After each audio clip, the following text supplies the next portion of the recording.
பழத்தோட்ட ஊழியங்கள், கர்த்தரருளின ஊழியங்கள். திராட்சை பழத்தோட்ட ஊழியங்கள், கர்த்தரருளின ஊழியங்கள். அவரில் நிலைத்திருந்து கனி கொடுப்போம், கர்த்தர் வாய்க்க செய்வார். அவரில் நிலைத்திருந்து கனி கொடுப்போம், கர்த்தர் வாய்க்க செய்வார். துதி உமக்கே, துதி உமக்கே, துதி உமக்கே என்றுமே. கர்த்தருடைய பெரிதான கிருபையினாலே சென்ற சனிக்கிழமை மார்த்தாண்டத்தில் நடைபெற்ற நம்முடைய விடுதலை நாள் கூட்டத்தை கர்த்தர் அதிகமாக ஆசீர்வதித்தார். நிறைய புதிய தேவனுடைய பிள்ளைகள் அங்கே கடந்து வந்திருந்தார்கள். மிக அருமையான ஒரு செய்தியை ஆண்டவர் அங்கே கொடுத்தார். முக்கியமாக அந்த கூட்டத்தின் இறுதியில் பேசி கொண்டிருக்கும் பொழுதே பிசாசுகள் அலறி வெளிப்பட்டு இயேசுவே மெய்யான தெய்வம் என்பதை இந்த நாளிலே ஜனங்கள் காணும்படியாக உதவி செய்தார். கூட்டத்தின் இறுதியிலே எல்லாருக்காக தனித்தனியாக ஜெபித்த பொழுது தேவனுடைய நாமம் மகிமைப்பட்டது. அநேகருக்கு ஆண்டவர் விடுதலையை கட்டளையிட்டார். என்ன போராட்டம் என்பதை கண்டுபிடிக்கவும் அதை சரி செய்யவும் ஆண்டவர் உதவி செய்தார். எல்லாருக்கும் சிறப்பான விருந்து தாராளமாக வழங்கப்பட்டது. ஆண்டவர் இந்த மார்த்தாண்டம் ஊழியத்தை மெய்யாகவே ஆசீர்வதித்தார் என்பதில் சந்தேகமே இல்லை. பிரியத்துக்குரியவர்களே, அதை போலவே வருகிற சனிக்கிழமை என்று கர்த்தருக்கு சித்தமானால் நாசரேத்தில் தேவனுடைய மாளிகையில் வைத்து விடுதலை நாள் கூட்டங்கள் நடைபெறும். நாசரேத் என்பது தேவனுடைய மாளிகை, நம்முடைய ஊழியத்துடைய தலைமையிடமாக இருக்கிறது. அங்கே அந்த ஜெபம் பண்ணுகிற இடம் ஒரு பெதஸ்தாவாக இருந்து அநேகருக்கு புது வாழ்வு கிடைக்க, சுகம் கிடைக்க ஆண்டவர் உதவி செய்திருக்கின்றார். எனவே நீங்களும் கூட அந்த 3வது சனிக்கிழமை என்று வர வேண்டும். வந்து இயேசு கிறிஸ்து உங்களுக்கு இலவசமாக தரும் விடுதலையை பெற்று செல்ல வேண்டும் என்று உங்களை அன்பாக நான் அழைக்கின்றேன். மெய்ஞானபுரம் யோவானன் தலைமையிலே உங்களுக்கு நல்ல விருந்து பரிமாறப்படும். கூட்டத்தின் இறுதியிலே உங்களுக்காக அடியார் தனித்தனியாய் ஜெபிப்பேன் என்கிற நல்ல செய்தி நான் அறிவிக்க விரும்புகிறேன். இப்பொழுதும் தேவனுடைய மாளிகையிலே ஆண்டவர் பெரிய காரியங்களை செய்து வருகிறார். அங்கே ஏராளமானவர்கள் தங்கியிருக்கிறார்கள். இந்த ஆவிக்குரிய முதியோர் உள்ளத்தில் தினந்தோறும் நாம் அவர்களுக்காக 3 வேளையும் ஜெபங்களை நாம் நடத்தி வருகிறோம். அநேகர் புதிதாக வந்து தேவனுடைய மாளிகையில் சேர்ந்து கொண்டே இருக்கிறார்கள். கர்த்தருக்கு ஸ்தோத்திரம் உண்டாகட்டும். நேற்றைய தினத்தில் கூட ஒருவர் வந்து புதிதாக சேர்ந்திருக்கிறார். இன்னும் நிறைய இடங்கள் அந்த தேவனுடைய மாளிகையிலே முதியோர் இல்லத்தில் காத்திருக்கின்றன. கர்த்தரால் முன்குறிக்கப்பட்டவர்கள் வந்து தாராளமாக தங்கலாம். என்னை நீங்கள் தொடர்பு கொள்ளலாம் என்று உங்களை அன்போடு கூட நான் அழைக்கின்றேன். பிரியத்துக்குரியவர்களே, அங்கே 3 வேளையும் அவர்களுக்கு சிறப்பான உணவு விதவிதமாக அளிக்கப்படுகிறது. அங்கே இருக்கிறவர்கள் தேவனுடைய நாமத்தினாலே சந்தோஷமாக இருக்கிறாங்க. எனவே நீங்கள் இந்த நாட்களில் இந்த முதியோர் இல்லத்துக்காக ஜெபியுங்கள். உங்களுடைய வீடுகளிலே நல்ல நாட்கள் வருகிற பொழுது, திருமண நாட்கள், பிறந்த நாட்கள் வருகிற பொழுது இங்கே இருப்பவர்களுக்கு நீங்கள் சிறப்பாக உணவளிக்கலாம், விருந்தளிக்கலாம், பெட்ஷீட்ஸ் வாங்கி கொடுக்கலாம், மெத்தைகள் வாங்கி கொடுக்கலாம், கம்பளிகள் வாங்கி கொடுக்கலாம், போர்வைகள் வாங்கி கொடுக்கலாம், தலையணைகள் வாங்கி கொடுக்கலாம். என்ன வேண்டுமென்றாலும் நீங்கள் செய்யலாம். அது மாத்திரமல்ல, அநாதை பிள்ளைகளுக்கான இல்லத்தை கட்ட வேண்டும் என்கிற அறிவிப்பை அடியார் கொடுத்திருக்கிறேன். எனவே நீங்கள் அந்த அநாதை இல்லத்தின் கட்டுமான பணிகளுக்காக நீங்கள் ஜெபித்து கொள்ள வேண்டும் என்றும் உங்களை அன்போடு கூட கேட்டுக்கொள்கிறோம். கர்த்தர் உங்களை ஆசீர்வதிப்பாராக.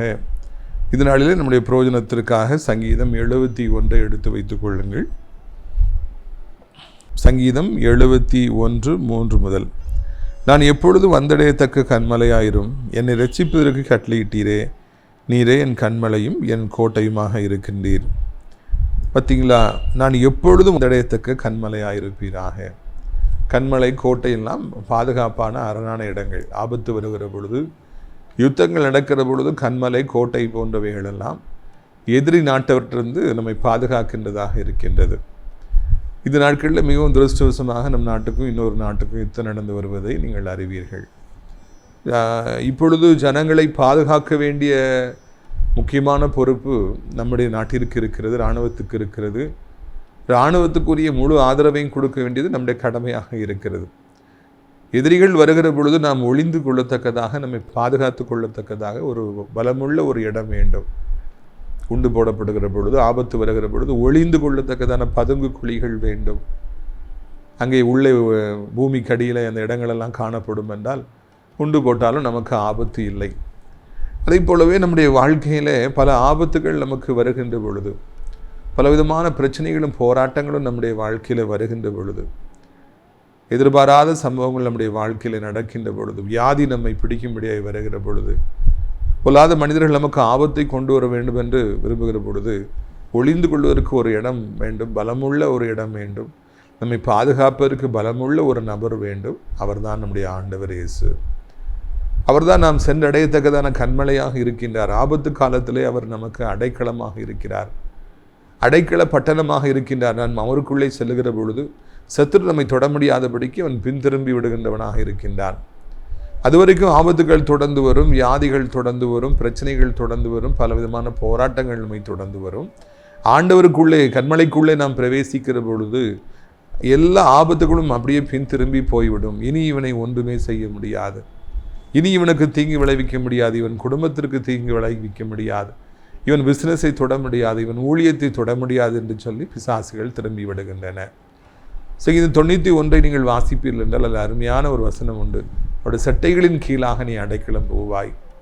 தேவன் நம்முடைய தாய் பறவையாக இருக்கிறார். ஒரு கோழி இவ்வளோ பெருசுக்கு இருக்குது, ஆபத்து வரும்பொழுது தன் கோழி குஞ்சுகளை, ஒரு 7-8 கோழி குஞ்சுகளை அது தன் ரெக்கைக்குள்ளாக சட்டைகளுக்குள்ளாக ஒளித்து வைத்து பாதுகாக்கிறது.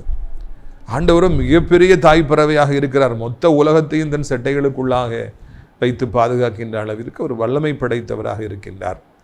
இன்றைக்கு நீங்கள் ஏதோ ஒரு ஆபத்தை குறித்து பயந்து கொண்டிருக்கிறீர்கள், ஏதோ ஒரு வியாதியை குறித்து பயந்து கொண்டிருக்கிறீர்கள், ஏதோ ஒரு பொல்லாத மனிதனை குறித்து நீங்கள் பயந்து கொண்டிருக்கிறீங்க. பயப்படாதீங்க.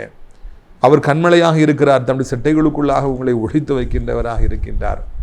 மிகப்பெரிய ஆபத்துகள் எல்லாம் ஒன்றுமில்லாமல் போய்விடும். உங்களுக்கு ஒரு ஆபத்தும் வராதபடி கர்த்தர் உங்களை பாதுகாப்பதற்கு போதுமானவராக இருக்கிறார் என்கிற செய்தியை இந்த நாளிலே உங்களுக்கு நான் அறிவிக்கும்படியாக விரும்புகிறேன். அதைத்தான் தாவீது இங்கே குறிப்பிடுகின்றார். நான் வந்தடையத்தக்கதான கண்மலையாக இருக்கிறீர், என்னுடைய கோட்டையாக இருக்கிறீர். ஆண்டவர் தான் நம்முடைய பாதுகாவல். தேவருக்கு இன்சூரன்ஸ் பாதுகாவலாக இருக்கிறது. அவர்கள் பார்க்கின்ற வேலை, கவர்மெண்ட் ஜாப் அவர்களுக்கு பாதுகாவலாக இருக்கிறது. நமக்கோ ஆண்டவர் தான் பாதுகாவலாக இருக்கிறார். அவர்தான் நமக்கு கண்மலையாக இருக்கிறார், கோட்டையாக இருக்கிறார். அவர் மீது தான் நாம் எப்பொழுதும் நம்பிக்கையுடையவர்களாக இருக்க வேண்டும் என்பதுதான் இது வசனத்தின் மூலமாக நாம் காண்கின்ற காரியம். பாருங்கள், 5வது வசனம் இப்படியாக சொல்கிறது. சங்கீதம் 71. கர்த்தராகிய ஆண்டவரே, நீரே என் நோக்கமும் என் சிறு வயது தொடங்கி என் நம்பிக்கையுமாக இருக்கிறீர். தாவீது ராஜாவுடைய வாழ்க்கையில் நாம் மிகவும் கவனிக்க வேண்டிய காரியம் என்னவென்றால், அவர் சிறு வயது தொடங்கிய ஆண்டவருக்கு பிரியமாக இருந்தார், ஆண்டவரை தேடினார், ஆண்டவரை நேசித்தார். அவர் குடும்பத்தாரால் காற்றுக்குள்ளே ஆடுமைக்கும்படியே துரத்தப்பட்ட பொழுது சங்கீதங்களை பாடினார், கிண்ணறத்தை வாசித்தார், ஆண்டவரோடு கூட அதிக நெருக்கமாக இருந்தார். எனவே தான் தன் அனுபவத்தில் சொல்கிறார், என் சிறு வயது தொடங்கி எனக்கு ஞாபகம் இருந்த நாளிலிருந்து நீரே என் நோக்கமும் என் நம்பிக்கையுமாக இருக்கிறீர். பார்த்தீங்களா, எவ்வளோ அருமையான ஒரு வார்த்தையை தாவீது அழகாக சொல்கிறார். என் சிறு வயது தொடங்கி எனக்கு ஞாபகம் இருந்ததுலேருந்து நான் உண்மைதான் நான் நம்புகிறேன்ப்பா, எனக்கு நீங்கள் தான் நம்பிக்கையாக இருக்கிறீங்க என்று சொல்லி அழகாக அங்கே அவர் குறிப்பிடுகின்றார். இந்த நாட்களில் நான் ஊழியத்துக்கு போகும்போதெல்லாம், வாலிபர் கூட்டங்களில் பேசும்போதெல்லாம் சொல்லுவேன், நான் 20 வயதிலேயே 19 வயதிலேயே ஆண்டவரை ஏற்றுக்கொண்டேன். நான் சின்ன வயதிலேயே நான் கர்த்தரை நம்பிக்கையாக கொண்டிருந்தேன். நான் 11th படிக்கும் பொழுதே நான் ஆண்டவரை ரொம்ப அதிகமாக தேட ஆரம்பித்தேன். நான் ஊழியங்களில் பங்கு பெற ஆரம்பித்தேன், ஆவியை பெற்றுக்கொண்டேன் என்று சொல்லுவது வழக்கம். இப்பொழுது பல வருடங்கள் கடந்து போய்விட்டன. ஆனால் இன்றைக்கி நம்ம நிறைய வாலிபர்களை நம்முடைய வாழ்க்கை பாதையில் சந்திக்கிறோம், சிறு வயதில் இருப்பவர்களை சந்திக்கிறோம். எத்தனை பேர் ஆண்டவரை நம்பிக்கையாக வைத்து வாழ்கிறாங்க? நம்முடைய யூத். நிறைய வாலிபர் கூட்டங்கள் நடக்குது, நிறைய விபிஎஸ் இந்த நாட்களில் நடக்குது. எப்படியாவது பெற்றோர்கள் பிள்ளைகளுக்கு ஆண்டவரை குறித்த அன்பையும் பைபிளை குறித்த காரியங்களையும் நாம் போதித்து விடலாம், அவர்களை கிறிஸ்துவுக்குள்ளே நடத்தலாம் அப்படின்னு சொல்லி எவ்வளவோ முயற்சி எடுக்கிறாங்க. திருச்சபைகள் முயற்சி எடுக்கின்றன, பாராட்ட வேண்டும். ஆனால் எத்தனை வாலிபர்கள் சிறு வயது தொடங்கி ஆண்டவரையே நம்பிக்கையாய் கொண்டு வாழ்கிறாங்க, அவரே ஆண்டவரே நோக்கமாக வச்சு வாழ்கிறாங்க என்பதுதான் இந்த நாளின் கேள்வி. சிறு வயதிலே நாம் ஆண்டவரை நாம் நோக்கமாய் கொள்வோம் என்றால், நம்பிக்கையாய் கொள்வோம் என்றால், சின்ன வயதிலே நம் முழங்காலை முடக்கி நாம் ஜெபிக்க ஆரம்பிப்போம் என்றால் நம்முடைய எதிர்காலம் மிகவும் பிரகாசமாக இருக்கும். எவராது ஒரு வாலிபன் தன் வாலிப காலத்திலே முழங்காலை முடக்கி விட்டால் ஆண்டவர் அவனை ஒரு பலத்த ஊழியக்காரனாக, எலியாவின் ஆவியுடையவனாக, அநேக ஆயிரங்களுக்கும் லட்சங்களுக்கும் ஆசீர்வாதமாய் மாற்றுவார் என்பதில் சந்தேகமே இல்லை. ஒருவேளை என்னுடைய சிறு வயதிலிருந்து ஆண்டவர் எனக்கு நம்பிக்கையாக இருக்கிறார் என்பது எனக்கு தெரியும். நான் யூஜி படிக்கும்போது ஒரு பேப்பர் ரொம்ப எனக்கு பயமுறுத்துவதாக இருந்தது. அதில் பாஸ் ஆனால் தான் மெட்ராஸுக்கு போக முடியும், நான் எல்லா காலேஜில் சேர முடியும். அப்போ தான் நான் என்னுடைய கரியரை நான் வந்து தொடர முடியுங்கிற ஒரு இக்கட்டான ஒரு நிலைமை.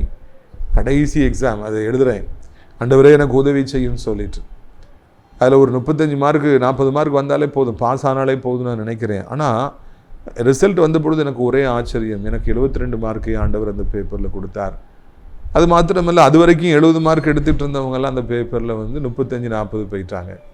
அவர்களை தாழ்த்தி ஆண்டவர் உயர்த்தினார். அந்த பேப்பரில் பாஸ் ஆனதுனால தான் நான் மெட்ராஸில் போய் படிக்க முடிந்தது.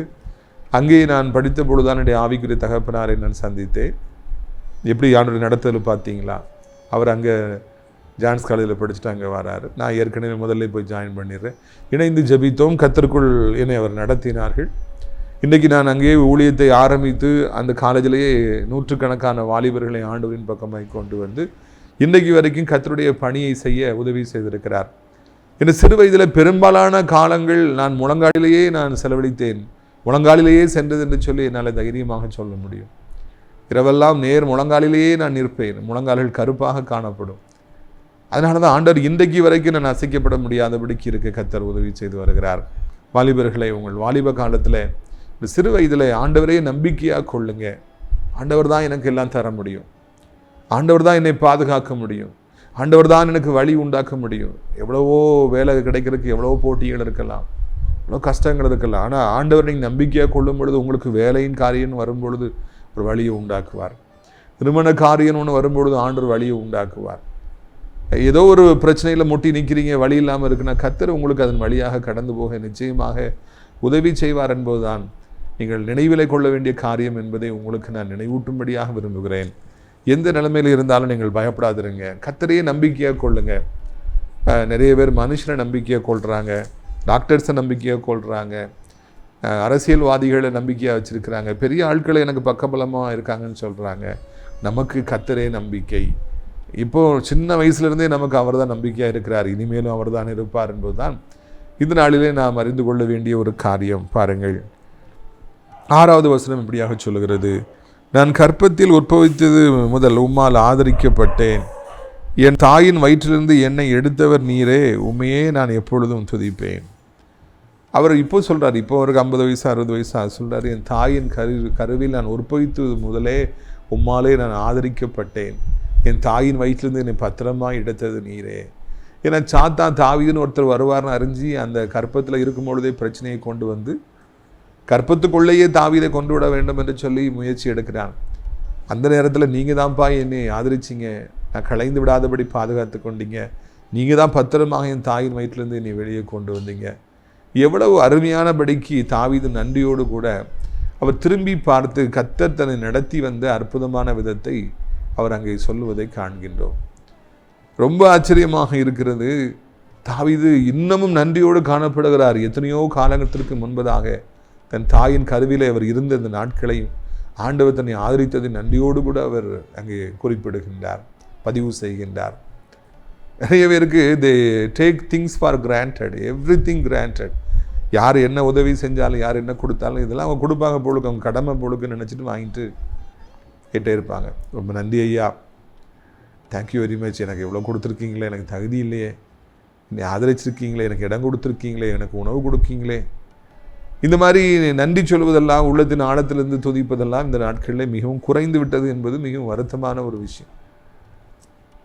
ஆனால் நன்றி சொல்வது என்பது என்னவென்று நம் தாவீதிட்டிருந்து தான் நம்ம படிக்கணும். அவர் ராஜாவாக இருந்துட்டு தன்னை தாயின் கருவில் ஆண்டவர் பாதுகாத்ததெல்லாம் நினச்சி சொல்கிறார். நான் ஏற்கனவே பலமுறை சொல்லியிருக்கிறேன், என் தாயாருக்கு முதல்ல 2 பெண் குழந்தைகள், வந்தோர் போனோர்லாம் உனக்கு 2 பொட்ட பிள்ளை தான் அப்படின்னு கேட்டதுனால ரொம்ப வருத்தப்பட்டிருக்காங்க. பொட்ட பிள்ளையோ ஆம்பளை பிள்ளையோ கடவுள் குழந்தையை கொடுத்துருக்கிறாரு, அவருக்கு சோத்திரன்னு இருக்கணும். ஆனால் அம்மா வருத்தப்பட்டிருக்காங்க. 3ஆவதாக கற்பம் தரிக்கும் போது நான் வயிற்றில் இருக்கிறேன், அதனால் அம்மா இதுவும் பொட்ட பிள்ளையாக தான் இருக்குன்னு அவங்க நினச்சிக்கிட்டு அந்த குழந்தையை அழிப்பதற்கு அவ்வளோ முயற்சி எடுத்திருக்கிறாங்க. பெரிய பெரிய கருத்தடை மாத்திரைகளை அப்பாட்ட சொல்லி வாங்கி அதை சாப்பிட்ருக்காங்க. நான் என் தாயின் கருவிலேயே கல்லறையை நான் சந்தித்திருக்கணும், அழிந்து போயிருக்கணும். ஆனால் ஆண்டவர் கிறிஸ்தவராஜா ஊழியத்துக்கு வரணும்னு நினச்சதுனால என்னை பத்திரமாய் பாதுகாத்தார், என்னை ஆதரித்தார். இந்த வசனம் எனக்கும் பொருந்தும் என்று நான் நினைக்கின்றேன். என் தாயின் கருவிலே கர்த்தர் என்னை ஆதரித்தார். அவர் தான் என் தாயின் வயிற்றிலிருந்து பத்திரமாய் என்னை வெளியே கொண்டு வந்தார். நான் ஊனமுற்றவனாய் பிறந்து விடாதபடி, என் வாழ்க்கை அழிந்து விடாதபடி என் கர்த்தர் தான் என்னை காப்பாற்றி வெளியே கொண்டு வந்தார். நம்முடைய வாழ்க்கையில் நான் அப்படி கொண்டு வந்தாருன்னு சொல்லிட்டு நான் விட்டுறக்கூடாது. நான் எப்போ பார்த்தாலும் அதை நினச்சி பார்த்து என் தாயின் கருவியில் என்னை பாதுகாத்தீங்களே, நன்றிப்பா.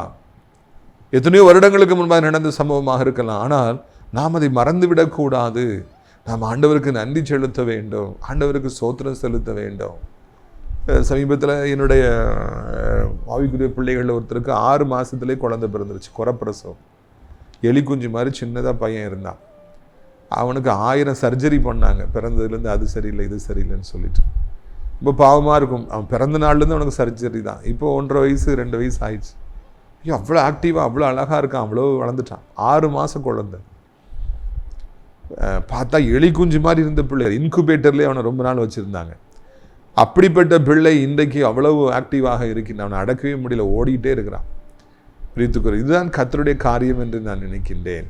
நம்ம ஒவ்வொரு நாளும் கர்த்தர் நம்மை நடத்தி வந்த பாதைகளை நினைத்து பார்த்து நாம் ஆண்டவருக்கு நன்றி செலுத்தி கொண்டே இருக்கணும். அப்படி செலுத்தும் பொழுதே, அப்பொழுது தாயின் கருவிலே நம்ம உள்ளே இருக்கும் பொழுதே நம்மளை ஆதரித்தவர் இப்பொழுதும் நம்மை ஆதரிப்பார்கிற நம்பிக்கை நமக்கு தாராளமாக உண்டாகும் என்பதுதான் நாம் அறிய வேண்டிய ஒரு காரியம். பாருங்கள்,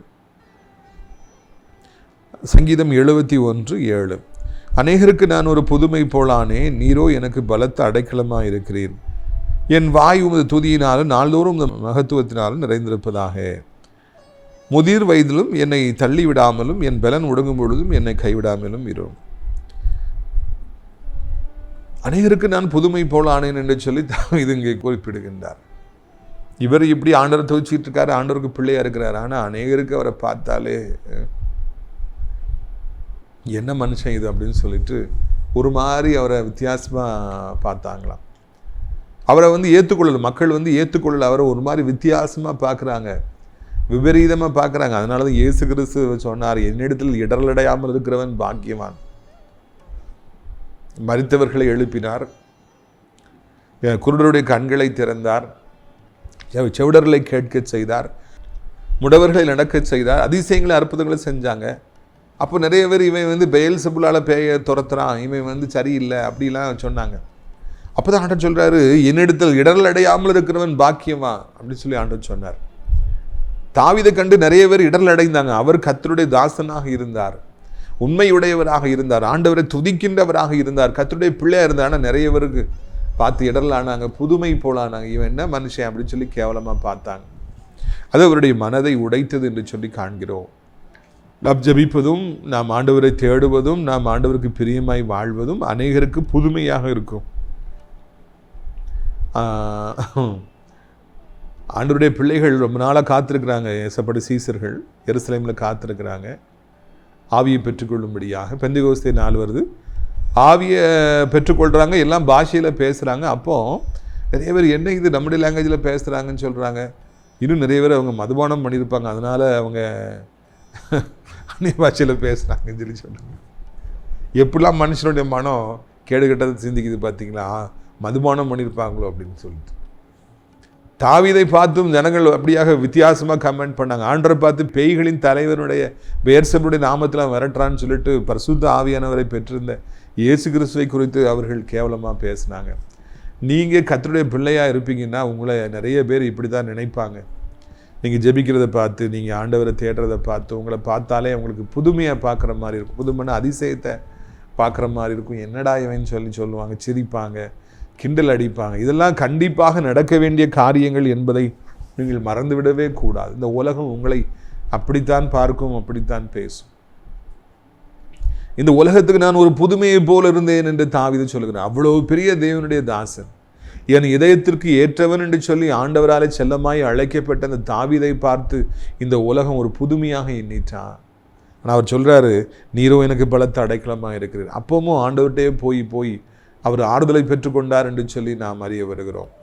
அதனால் உலகம் நம்மளை ஒரு மாதிரி புதுமை மாதிரி பார்த்தா கூட, ஒரு மாதிரி கேவலமாக பார்த்தா கூட, கமெண்ட் அடித்தா கூட, உங்களை பற்றி கேவலமாக பேசினா கூட, கர்த்தர் உங்களுக்கு அடைக்கலமாக இருக்கட்டும். நீங்கள் தொடர்ந்து ஆண்டவர்கள் நினைச்சிருந்து பாருங்கள், அப்பொழுது கர்த்தர் பெரிய காரியங்களை செய்வார் என்பதில் சந்தேகமே இல்லை.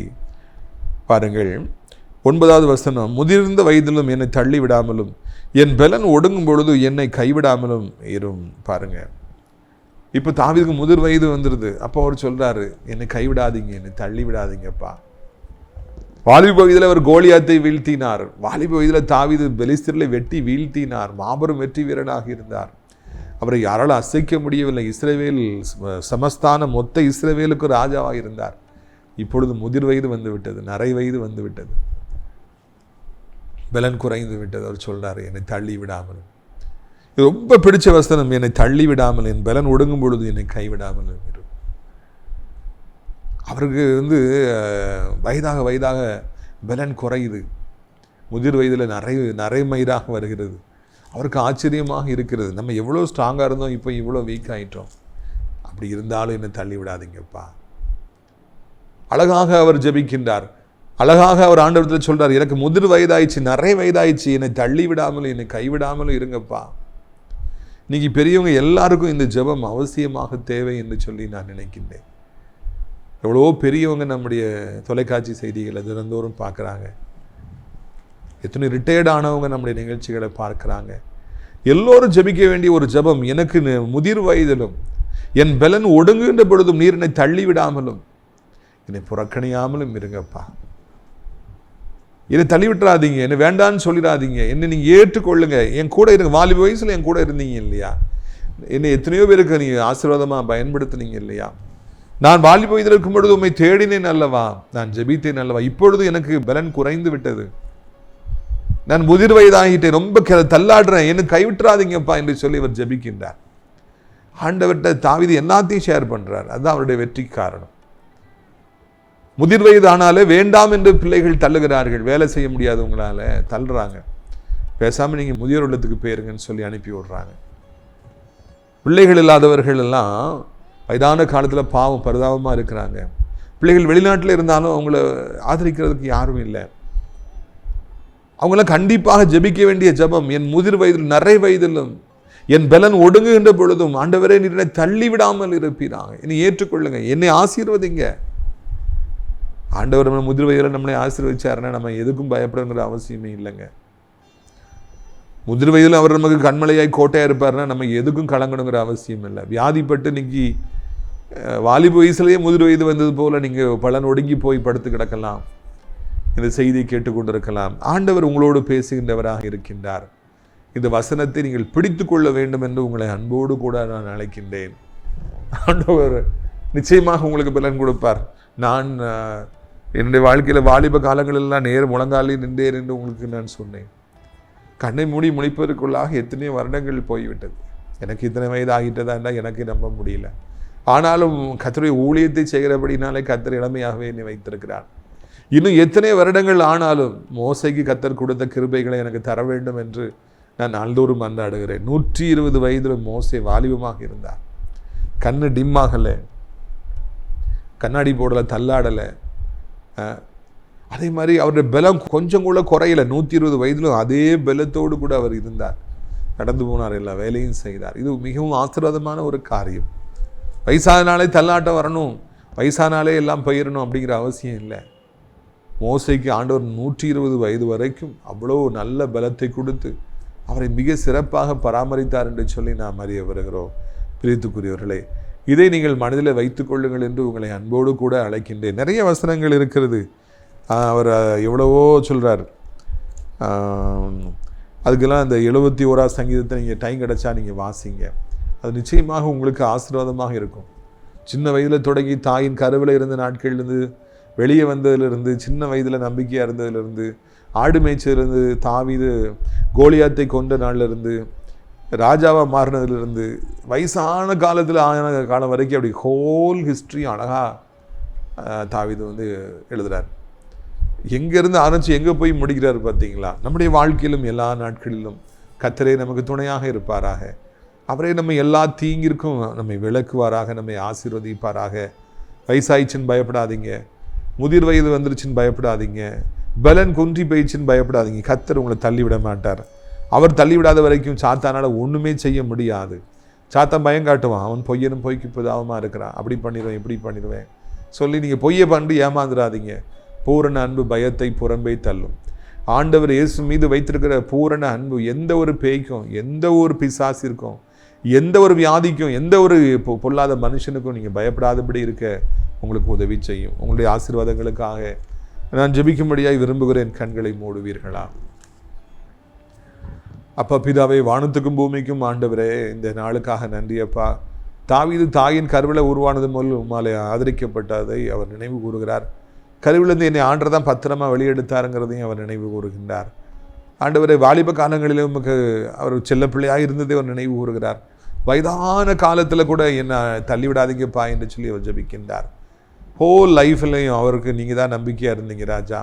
அவர் ஒரு பெரிய ராஜா, ஆனால் தன்னுடைய ராஜ்யபாரத்தின் மீது ஒரு நம்பிக்கை இராதபடி, இந்த மிலிட்ரி மேலே அவர் நம்பிக்கை இருக்காதபடிக்கு உம்மீதுமே அவர் நம்பிக்கையாக இருந்தார்.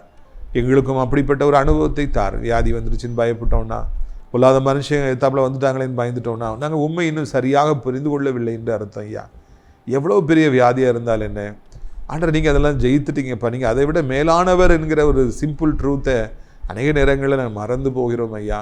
இந்த உலகத்தில் இருக்கிற பிசாசில் எங்களுக்குள்ளே இருக்கிற இயேசு பெரியவர். இவர் பேயை கண்டு பயப்படுறாங்க, பிசாசு கண்டு பயப்படுறாங்க, இன்றைக்கி வியாதியை கண்டு பயப்படுறாங்க, மரணத்தை குறித்து பயப்படுறாங்க. அவர்களெல்லாம் உண்மை புரிந்து கொள்ளவில்லை. அவர்களெல்லாம் உண்மையுடைய அன்பை அவர்கள் அறியவில்லை. எந்த நிலைமையிலும், எந்த நிமிடத்திலும், எந்த ஒரு மனுஷனுக்கும் உதவி செய்ய உம்மாலே கூடும். மருத்துவரால் கைவிடப்பட்டவர்களுக்கும் கூட இனி செய்வதற்கு ஒன்றுமே இல்லை என்று சொல்லி எல்லாராலும் கை கழுவப்பட்ட நிலைமையிலும் கூட கர்த்தாவே உம்மாலே உதவி செய்ய முடியும். உம்மாலே ஒரு சேனைக்குள்ளே பாய்வேன், உம்மாலே ஒரு மதிலை தாண்டுவேன் என்று சொல்லி இதே பக்தன் சொன்னாரப்பா.